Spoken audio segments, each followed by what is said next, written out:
Вече не е нужно да носите перфоратор, когато излизате за монтаж.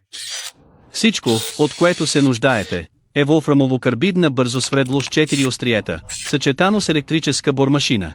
6 мм е за пробиване на отвори за монтаж на завеси и душове, 8 мм за осветителни тела за баня, 10 мм за скоби за телевизори и 12 мм за скоби за климатици. Ключът е, че произвежда гладки, непрекъснати отвори, без да поврежда стената.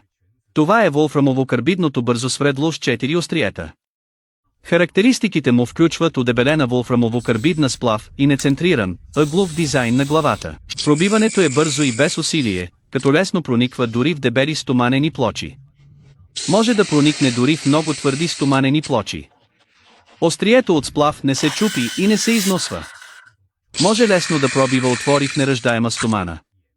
Може да прониква и в гранит с висока твърдост. Пробиването на обикновено огледално стъкло няма да повреди повърхността. Пробиването на отвори в мрамор е лесно. Дори пробиването през бетонни стени е възможно.